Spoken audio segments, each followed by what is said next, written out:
plane with the unlikely name, the Mango, the Transavia PL-12 M300. This little utility, with military applications as an ambulance, a spotter and a communications aircraft, is an adventurously designed and highly distinctive-looking modern aeroplane. Why does it look like it does? For example, what virtues do the twin booms have that the designer employed them? The fuselage shortened high, and the little second wing with the undercarriage, how did they get like that? It's not a conventional-looking aeroplane at all, yet, despite being a piston-engined aircraft, it doesn't look like a relic of a bygone age. Obviously, everything about any aircraft design is settled by the designer's choice to complement the overall success of the plane. Functional considerations will decree that a transport will have different attributes from a fighter. The Mango is an unrestrainedly functional design which serves its aerial jeep role very well. Yet it's actually a mutation, being derived from a plane which was designed for a totally different role.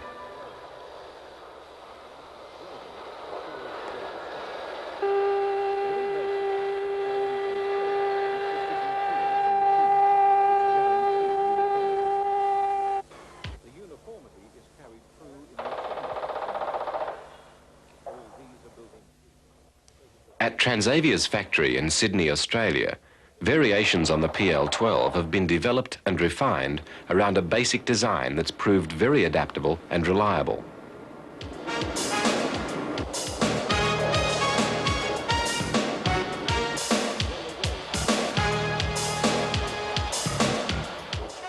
The PL-12s are extremely simply constructed, very robust and easy to service. There has been a presiding consideration to have the little plane be as practical to operate as possible. It's lightweight, yet sturdy. Its simplicity of construction is the result of a lot of complicated and exact calculation and consideration. Its original configuration was as an agricultural aircraft, as a crop duster, seeder, firefighter.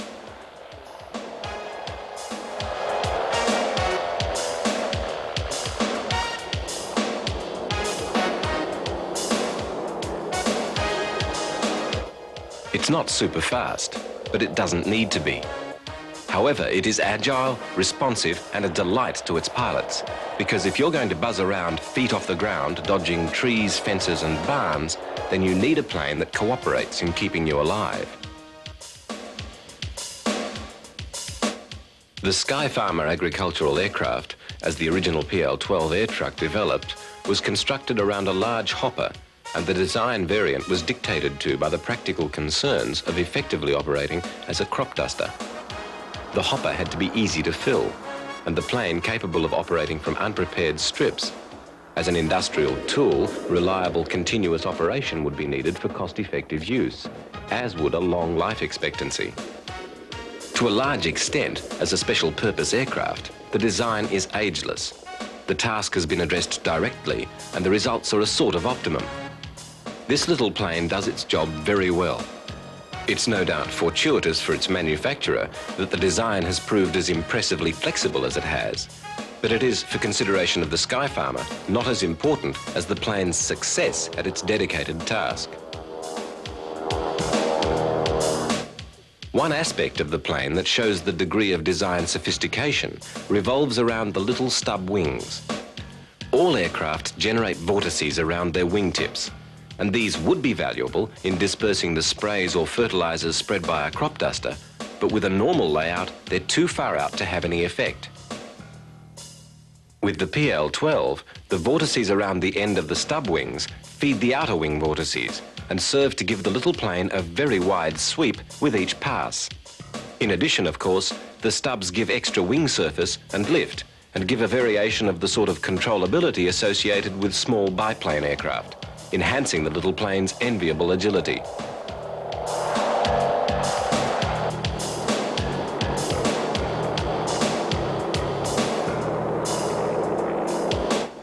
The Sky Farmer is a successful modern aeroplane, admittedly a very unusual looking one.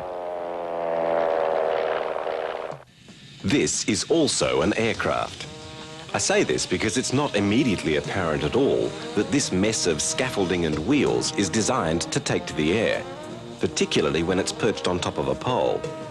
However, this is the German VFW Corporation's SC-1262 hover rig, a test aircraft conducted as part of the development of the VAC 191, an ultimately unsuccessful vertical takeoff fighter design, which employed both the vectored thrust of its main engine and the lift of two dedicated engines pointing down out of the fuselage. The hover rig was constructed to allow work on systems to give the pilot of the VAC some control of the plane when it was in hover and its normal flight control surfaces were neutralized.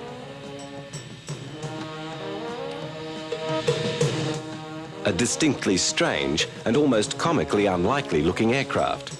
But the hover rig was constructed to conduct serious experiments, and the history of flight is constructed with such test programs.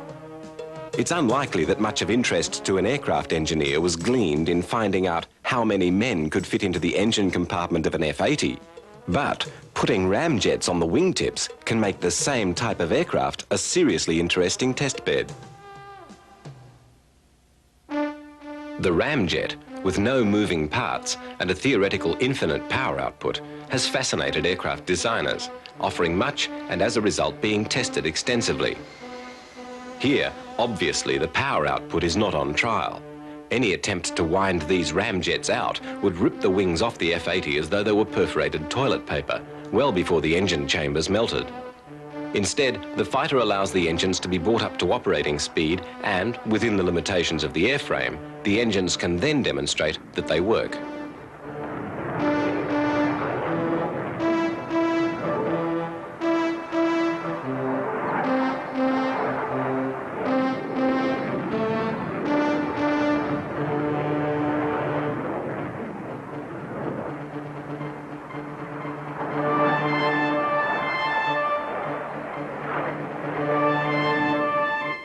Where this testing is fairly limited and unsophisticated, ramjets have been at the heart of some very highly sophisticated tests.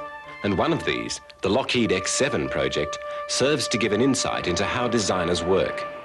In part, it's interesting because it was Lockheed's first step into pilotless planes.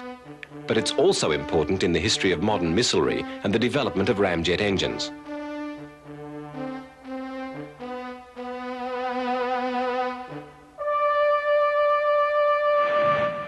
Lockheed's famous designer, Kelly Johnson, outlines the beginnings of the program. Just after the war, when the United States was getting into its guided missile program, Lockheed had to evaluate what part it could take in such a program. We felt we were primarily an airframe manufacturing organization, and at the time did not think that we had capabilities in the field of radar and guidance that were necessary to complete an overall guided missile program. Sometime before, we had established a procedure whereby, with a very few good men, we were able to design and build the F-80 Shooting Star in 141 days. The basic philosophy of the Lockheed Company, which reflected so strongly in this performance, has been carried forward naturally through the X-7 project. The application of this philosophy has proven that a few well-qualified people can produce more per year and more per dollar than a larger group of less qualified people having the attendant large organizational and operational problems. Ben Rich joined the aerodynamics and thermodynamics department of Lockheed and worked first on the propulsion system for the F-104. On the U-2 and SR-71, he worked on the overall airplane design. I have no question but that the future of the Skunk Works is in very good hands under Ben Rich. Well, the whole principle of the Skunk Works with Kelly is based on three things. Kelly believes in integrity, responsibility, and authority. And integrity is the one thing that Kelly has really stressed in the Skunk Works. You don't build anything you don't believe in. And Kelly's illustrated this many times at the Skunk Works. We had a contract many years ago to build a liquid hydrogen airplane going, 2.5 at 100,000 feet. And the airplane was going to turn out to be an aerodynamic, wide-bodied dog. And Kelly went back to the Air Force and returned the $96 million that he had. Now, we have another axiom in the Skunk Works that if it works, don't fix it. Keep it simple, the KISS theorem. Keep it simple and stupid. If you make the things that a college professor with a PhD has to run it, it won't work. We design, we implement, we prototype, we put it in production, and we follow the entire program from its birth to its death.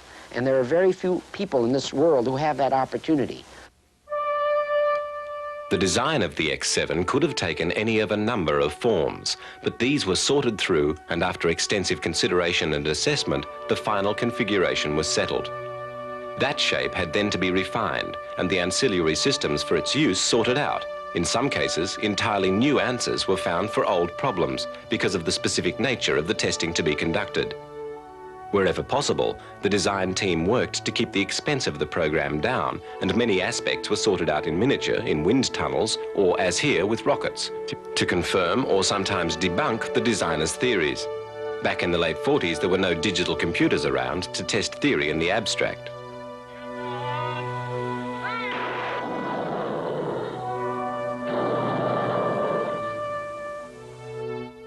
One example of the design challenge in the system is that the Lockheed team had to come up with a new parachute system to operate effectively when the X7 was traveling at supersonic speeds.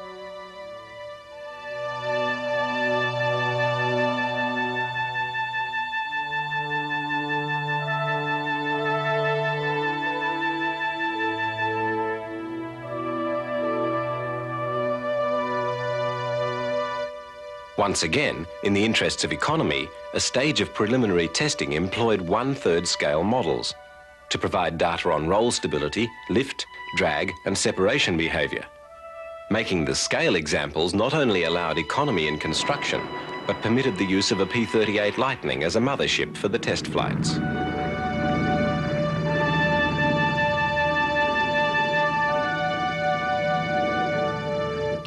The whole area of remotely controlled but autopiloted aircraft was in its infancy, not only a new field for Lockheed. The X7 was not a target-seeking missile, but its development required the creation of very complex electronics in the autopilot, preset flight program director, and ground-operated remote controls operating through a radar link. A complete telemetry system had to be devised to log test data, together with a host of other peripheral electronics and recorders. The Lockheed team were designing not only the aircraft, but the whole experimental system's hardware to monitor and assess its performance.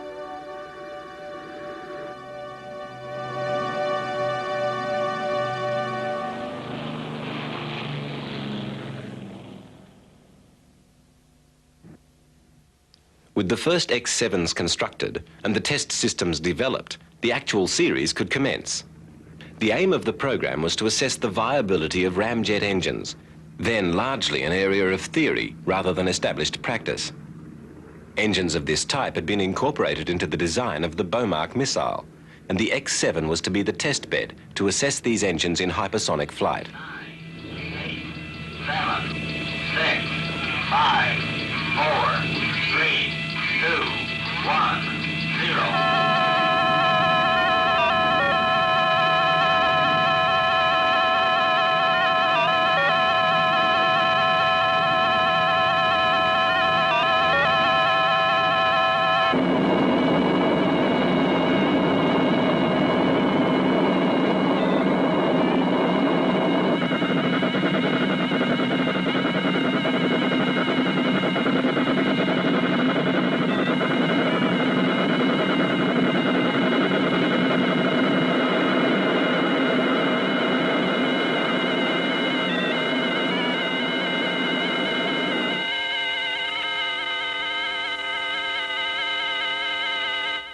Around 80 successful test flights were conducted with the X7 and its later developments out of a total of over 130, and a bewildering variety of problems were encountered during the series.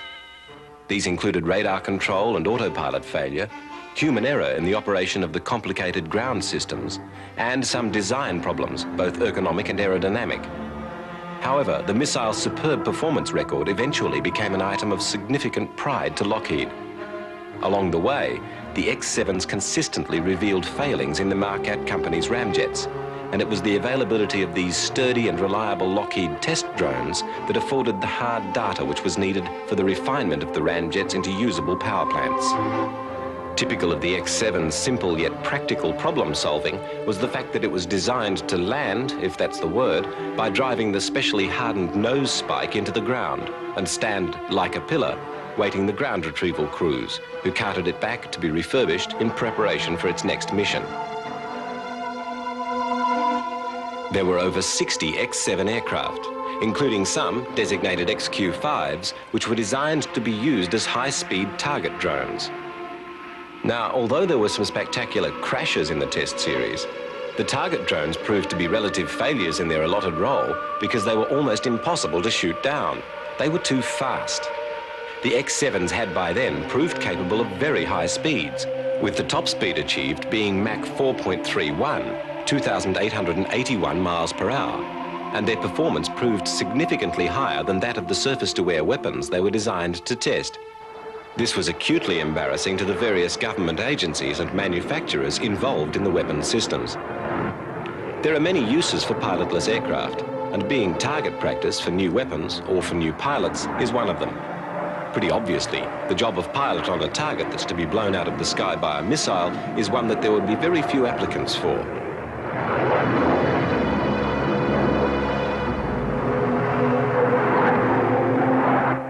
Despite their disposable nature, target drones must be well-built and designed aircraft, with complete internal controls and stability and a handy turn of speed.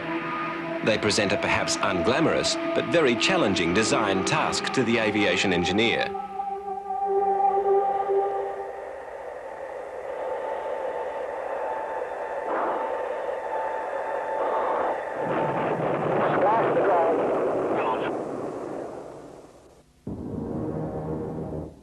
Perhaps more rewarding to the designer is to be involved in a project like the HIMAT drone. HIMAT stands for Highly Maneuverable Aircraft Technology, and the aim of the series was in part to address and defeat the so-called stall barrier, limiting the angle of attack that a plane may adopt, to free fighter pilots further in aerial combat. The project was carried out by the Rockwell Corporation, and the drone is actually a host of very advanced aeroplanes.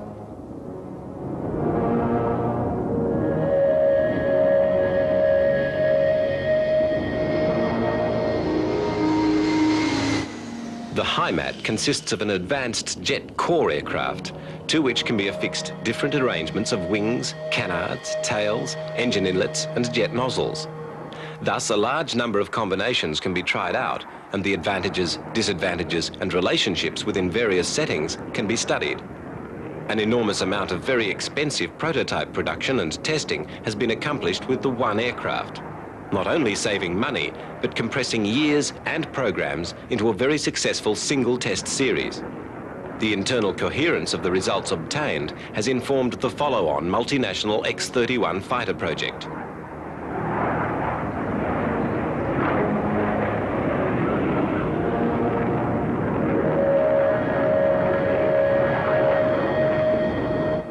Like the X-7, the HIMAT drone has been involved at the cutting edge of the technology of its day in the development and testing of new aviation design and hardware.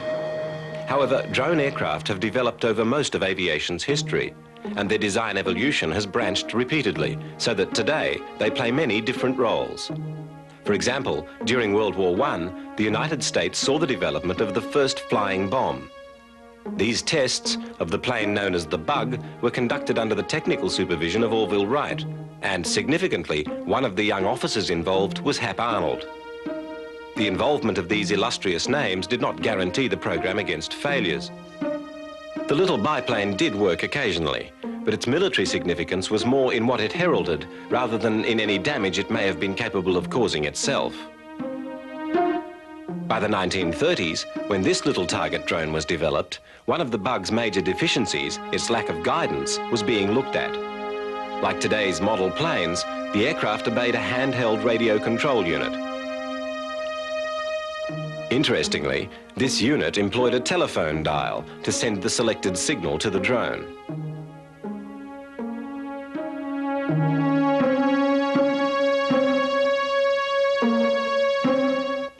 As with all target drones, there was a balance between the disposability of the aircraft and the sophistication necessary for it to do its job.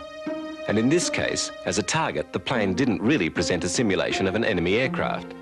However, ground troops could fire away at it and presumably learn something before it was blown away.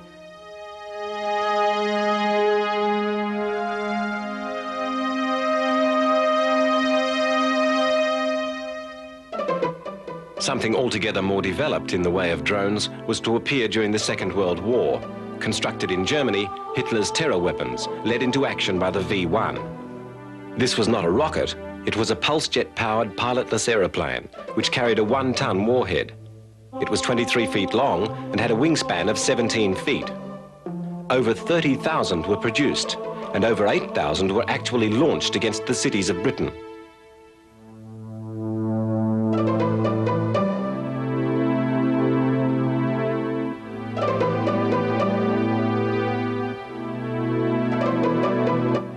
The V-1 was relatively slow, with a top speed of 400 miles per hour, and nearly 4,000 of them were brought down by fighters or anti-aircraft artillery.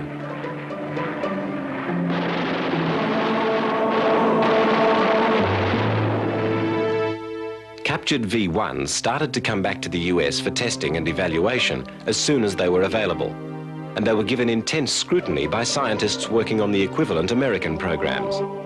Soon, the US started producing its own copy of the V-1 in significant numbers, and testing took place on a number of the aspects of missile design and use that have marked the post-war years.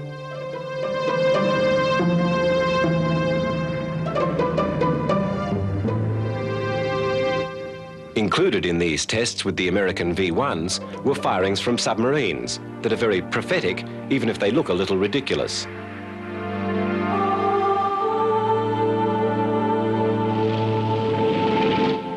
During the war, the US had also worked on unpowered bomb carriers, glide bombs, which were radio-controlled by the bombardier in fall.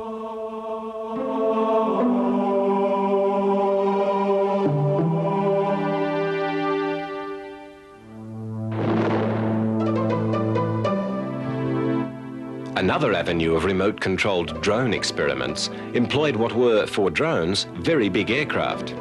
Referred to as Weary Willies, old bombers which had passed their life expectancy were retired in a very dramatic fashion, being packed with explosives and then flown by remote control into a target.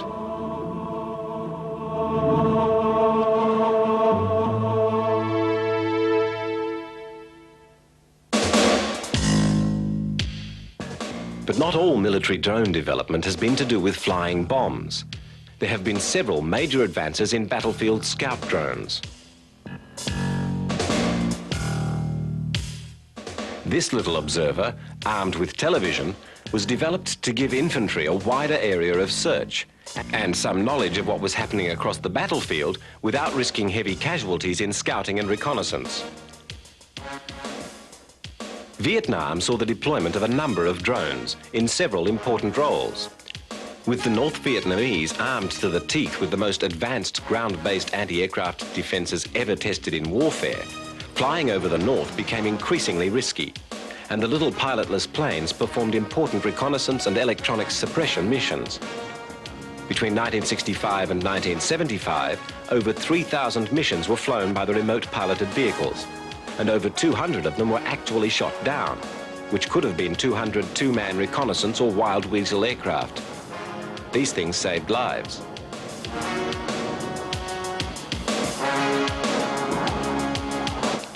The reconnaissance drones, flying quite low at 500 miles per hour, could get away with sweeps over the most highly defended areas. Their electronic countermeasures brethren would fly in dispensing chaff and using powerful transmitters to jam missile site radar guidance into uselessness. They'd fly in ahead of a raid, clearing the way.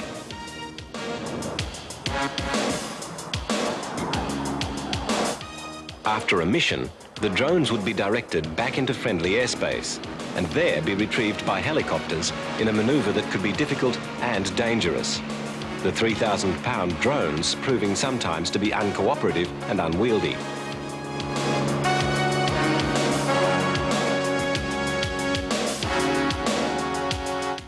The drones in Vietnam point the way to some of the future options on the battlefield.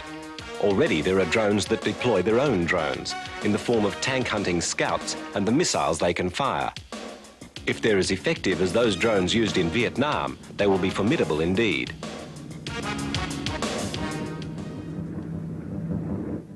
One other interesting story about drones, or rather flying bombs, concerns the Tor. This was actually a pretty unsuccessful private piloted plane design. The manufacturers managed to interest the Defense Department in it for use as an anti-shipping weapon. The mutation used television and radio controls and was quite sophisticated in a lot of regards. After training, it was possible for an operator to pilot the planes quite proficiently, using the hazy television images. Interestingly, at the end of the war, some enterprising bargain hunters bought up surplus Tor mutations very cheaply and transformed them back into piloted private planes.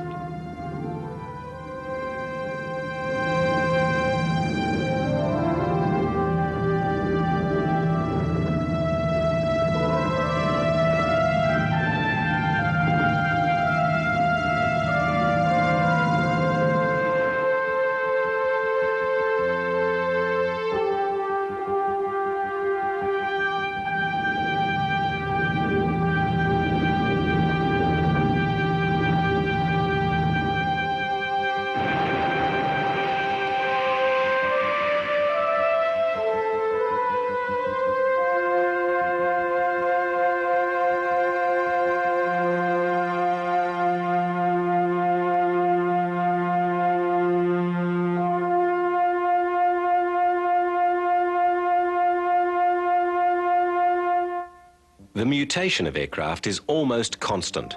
Most types go through several generations in the course of their production lives, as responses to faults or as improvements. There are mutations that go into production, or there are one-off test aircraft which study particular adaptations. Hence, a B-17 Flying Fortress with inline engines, or a P-47 Thunderbolt with counter-rotating props.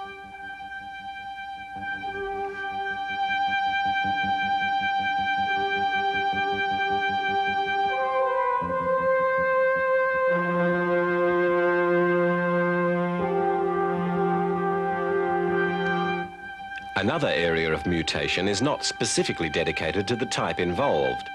For example, the response to the experience of fighters in mud, with accidents and curtailed activity. This saw testing of different undercarriage for use in muddy conditions, which should be seen as not only applicable to the fighter type used in the tests, but to all fighters battling in mud. A further level of mutation can be seen as the development of characteristics of a particular plane into a completely different plane. A lot of the painstaking and expensive theoretical work carries over from one design to another. Although the derivation may be seen as superficial, the famous P-38 Lightning, one of the war's best fighters, was very influential on the development of another aircraft. This was the much bigger twin-forked devil from the Lockheed stable, the Chain Lightning XP-58. This plane was conceived as a fighter-destroyer, in a role very similar to that of the German Messerschmitt 110. The Chain Lightning was also developed later to be used as a long-range escort fighter, in a basic enlargement of the Lightning. But in this, it proved to be too stolid to engage successfully in dogfighting. Plans were then redeveloped to see it in an anti-shipping role, but enthusiasm was waning, and though it could probably have been successfully deployed as an attack aircraft, it was not proceeded with. The legacy of the P-38 is evident throughout the layout of the Chain Lightning, with notable changes in scale, propellers, and the inclusion of a second crewman in a turret at the rear of the fuselage. With a top speed of 436 miles per hour and a cruising range of 2,650 miles, the XP-58 had quite good performance for its day, but it was simply too heavy to be adequately maneuverable. Another type of mutation altogether appears when an aircraft is used as a test bed for technology being developed for a new type, as here with a B-26 being used to test the undercarriage under development for the B-47 jet bomber. However, the most interesting mutations have occurred within the same type, with the growth of a plane to fill new roles or to use new technologies, or simply to rectify things that were not right with the original design. When the English Electric Canberra was selected as the B-57 for the United States Air Force, the Martin Company was contracted to build the British plane in the US. The Canberra, though fast and manoeuvrable for a bomber, had some very idiosyncratic design features, not least of which was the strange positioning of the crew, which made it highly unlikely that the bomb aimer would be able to escape the plane in an emergency. This problem and other limitations of the Canberra were resolved by Martin over the next year, and various improvements on the original were incorporated in the following models. These included Martin's revolving bomb bay and a welter of new equipment to turn the bomber into a night intruder and a reconnaissance plane. The B-57 went on to play a minor but very successful role in Vietnam.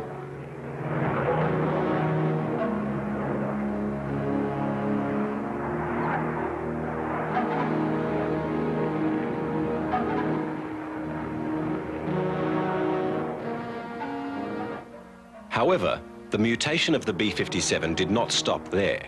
The development of the U-2 high-altitude reconnaissance intrusion aircraft was delayed, and as an interim measure, it was decided to develop an enlarged wing for the B-57 to enable it to fill the gap. Accordingly, what came to be known as the B-57D big wing aircraft took to the air. With a wingspan over 40 foot longer than the original bomber, these planes not only filled the gap while the U-2 was sorted out, but complemented it when it had been introduced, being able to carry a greater load and hence conduct missions that the U-2 could not, especially in electronic information gathering. However, there were major problems with the stresses on the wing spar, and the wings themselves proved to have very limited life expectancy. Later, emphasizing how valuable the B-57D had been, a further development, the B-57F, took to the air with a wingspan that was now a further 20 foot wide, only 6 foot short of twice the original Canberra span. And these mutants performed very well at extreme heights.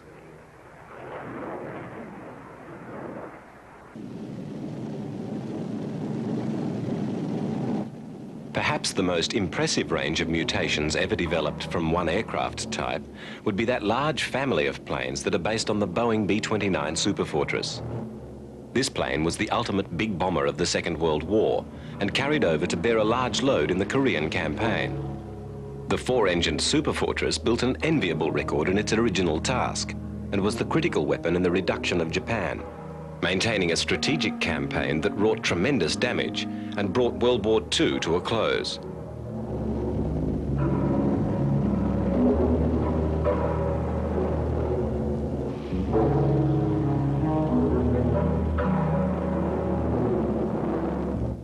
When they became outmoded, some of the B-29s were converted by the Air Force to use as aerial tankers and continued in their new role as KB-29s for quite a few years. There were heaps of spares and mothballed planes to be cannibalized to keep them in the air. Here, one of them refuels a mutation of the B-29, the B-50, which had bigger engines, a strengthened wing, and a new tail that was so tall it had provision to fold it over so the plane would fit into the hangars. In a further mutation, some of the B-50s were fitted with auxiliary jet engines to pep up their performance when they too were passed on to the role of aerial tankers. This was essentially so that they could travel at speeds above the stall point of the fighter aircraft they were refueling. The matching of jet fighters with piston-engined tankers was a difficult process, and while the KB-50s were successfully employed, as far as the fighters were concerned, they were far from ideal in their new role.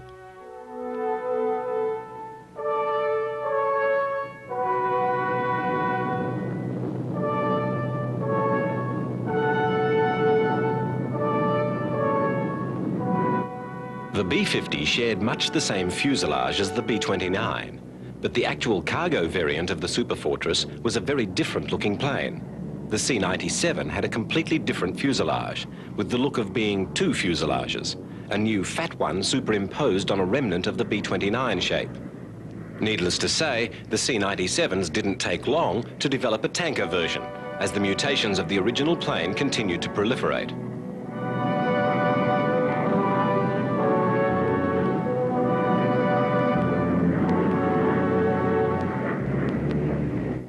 The most glamorous of the Superfortress variants was the Stratocruiser, Boeing's 1940s version of what a long-range passenger aircraft should be, luxuriously appointed and spacious with a bar downstairs. But the Stratocruiser wasn't a raging sales success, and old age was catching up with the whole line. and after a while, the B-29s, B-50s and the rest were congregating at the wrecking yards, ready for scrapping. But for some of the C-97s and Stratocruisers, their bulging fuselages were to see them given a new lease of life.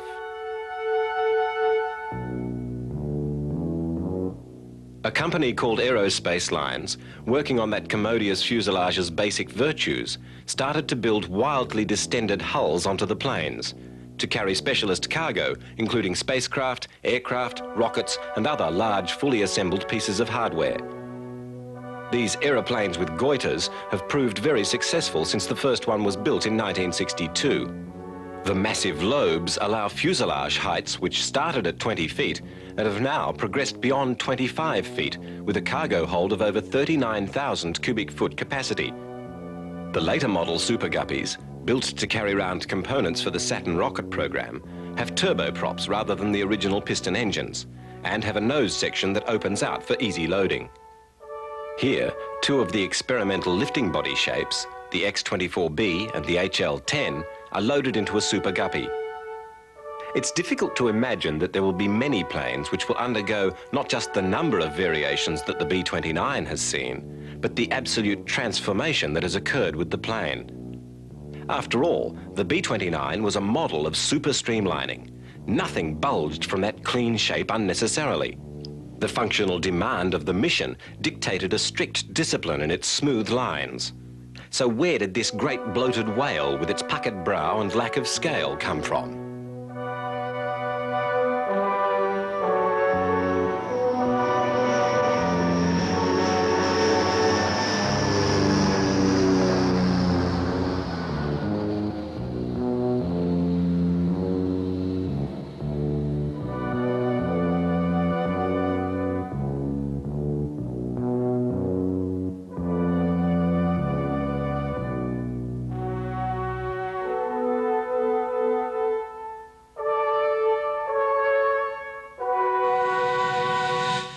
The Douglas B-66, the Air Force version of the Navy A-3D, was first deployed as a tactical jet bomber by the US in 1955.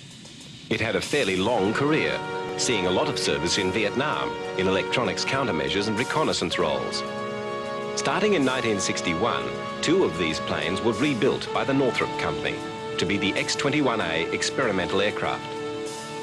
Their peculiar camel hump and new wing were part of a determined assault on one of aviation's most enduring bugbears, the drag caused by disturbed air around the surface of a plane, particularly the broad surfaces of the wing, where undisturbed air would offer better lift and such reduction of drag that very meaningful fuel savings could be made.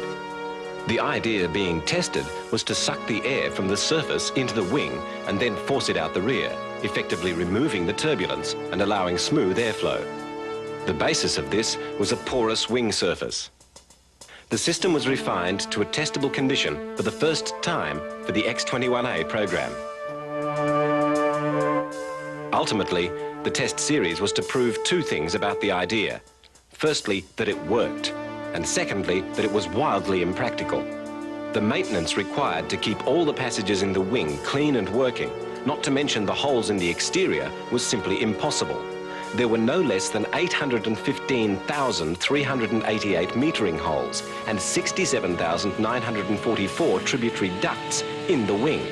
And the fact that the thing worked did not in any way change the fact that it was so expensive and hard to maintain as to be totally unusable except in experimental situations.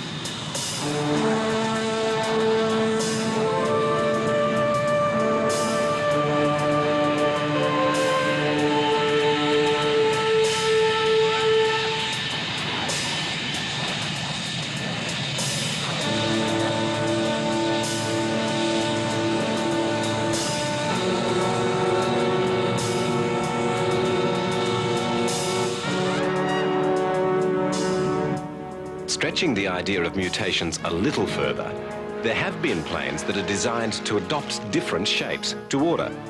One such case being this little Boeing spotter plane. With impressively short takeoff and landing and an almost impossibly low stall point, a functional little battlefield plane with a variety of roles to play.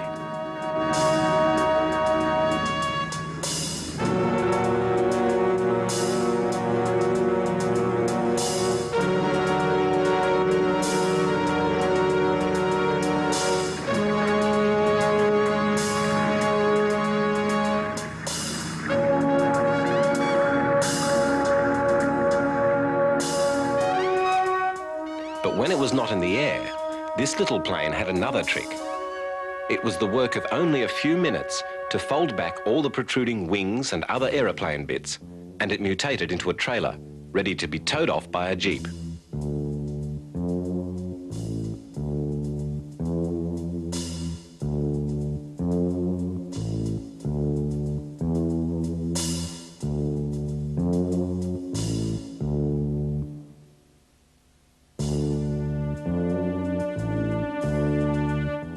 The designers had done a complete job.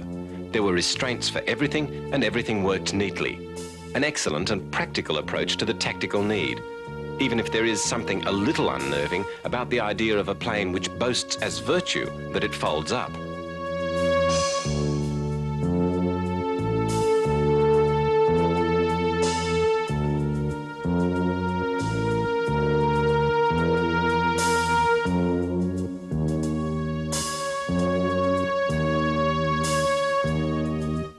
Probably even more unnerving is the thought of a plane that arrives in a bag, totally collapsible.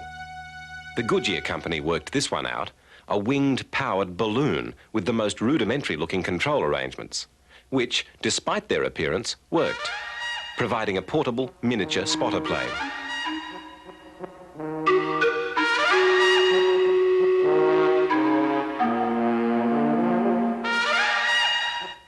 As an example of the challenges that face designers of aircraft and their various ways of approaching answers, the matter of ultra-lightweight, single-person, practical, portable air vehicles is illuminating. Here, the designer can resort to virtually none of the huge body of knowledge that guides aviation. There's no way that you can start with the normal premise of a wing and work up from there if the user has to carry the thing around with him when it's not in use. Hence, a lot of arrangements for screwing pipes together, inflating rubber planes, rocket belts, and other ideas have surfaced. The powered hang glider being possibly the most effective development to date. There's a sense of adventure about these kinds of aircraft, and the designers have worked long and hard to reduce flight to the barest minimum needed in producing them. A lot of people fantasize about flying in such personal transport, and a lot of people nowadays do it with kits they build in their garages. To date, it's difficult to see which will endure. Presumably the hang glider, which is simple and effective and looks good enough as design to stick around. Good design does endure. The Pitt Special, designed in 1944, an anachronistically biplane, has remained one of the best aerobatic planes in the world ever since. The intended role informed the designer so successfully that the choices he made then are still right now.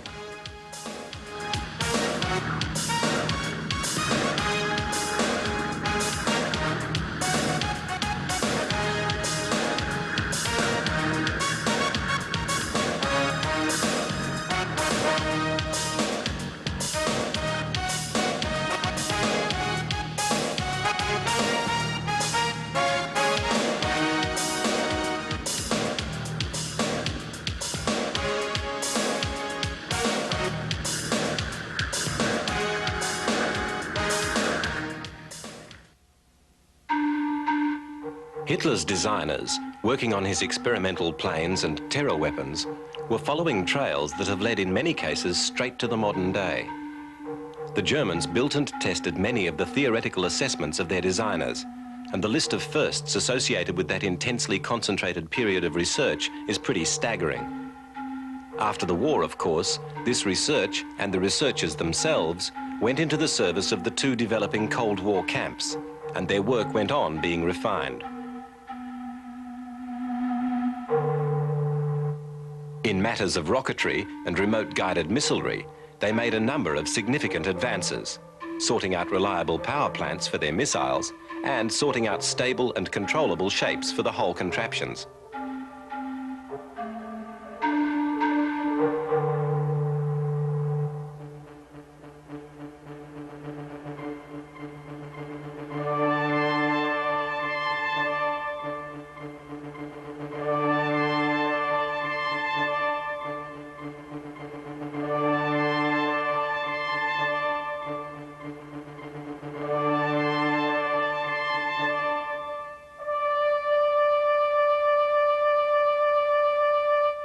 The Germans also made notable advances in control systems, in both radio control and in jamming-proof wire-linked controls.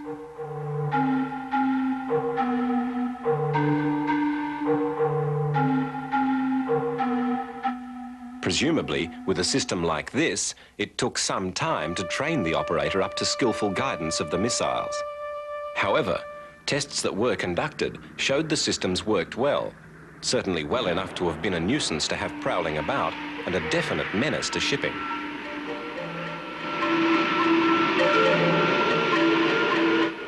The extensions on the rear of the wing of this model are for wire spools, physically connecting the missile to its controller in the parent aircraft.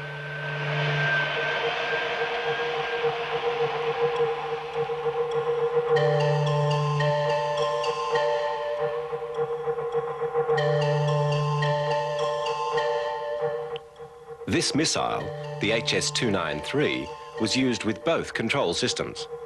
The wire link system requires miles of wire, spooling out from both the missile and the aircraft in 2 strands.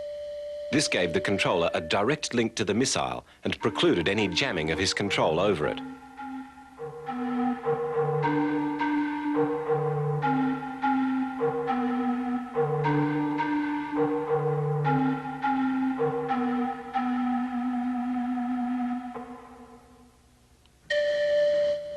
The HS-293 developed into a more powerful version, the 294, which employed 2 rocket engines, otherwise being pretty similar, what we would call an air-to-surface missile.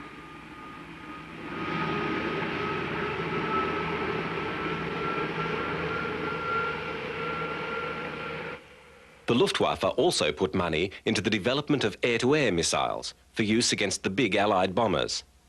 In this case, the missile again used wire linking, but this time it's designed to rotate in flight, winding the wires around one another as it went.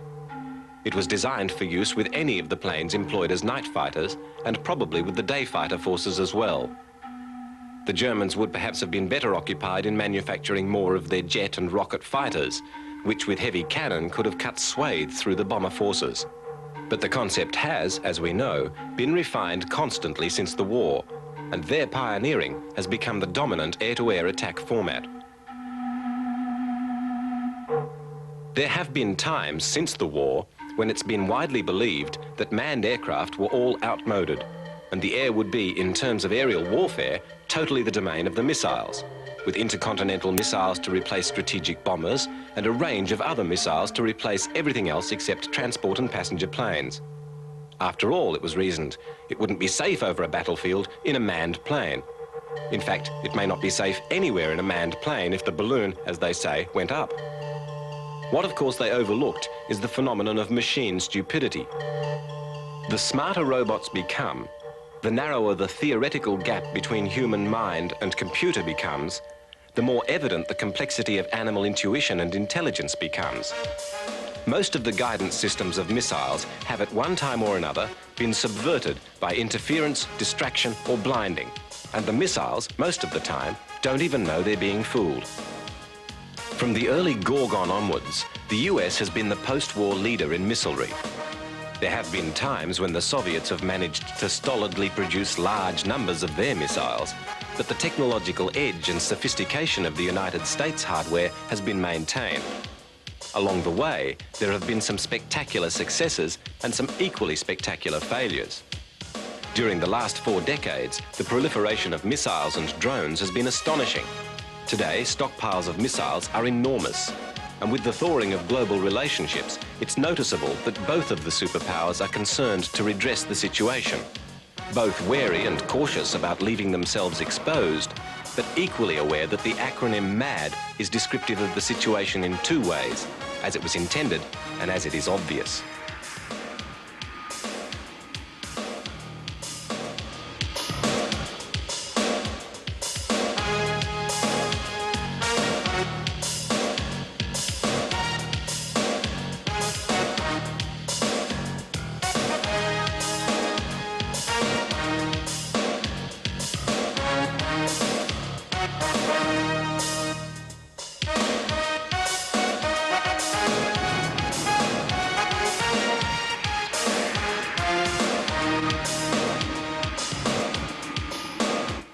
That today's missiles are an insane reality to tolerate is not to belittle the reasons for their development. In a world confronted by Joseph Stalin, the idea of the largest and nastiest possible protection has undoubtedly a lot to recommend it. Nor should distaste for the weapons in any way lessen the achievement of those who designed and built them. These things have represented a massive challenge to their creators, and along the way, they've hurried the development of computers and many other electronic advances. Their guidance, piloting, and target-seeking skills have required and still require constant breakthroughs, constant overtakings by countermeasures, and then further advances.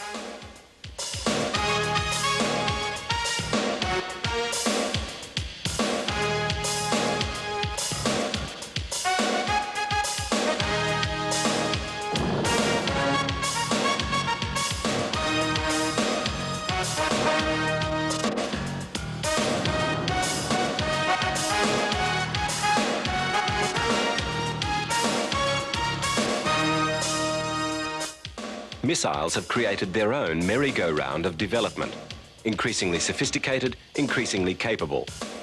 They are the subject of the work of some of the most brilliant minds of the era, and their side benefits to science and technology have been enormous. For the scientists, they have provided a breathtakingly rapid ride into a digitalized world, an exacting and exact series of tasks. With a missile, there's no pilot to correct for deviation from desired performance during testing. If it doesn't work perfectly, it doesn't work at all.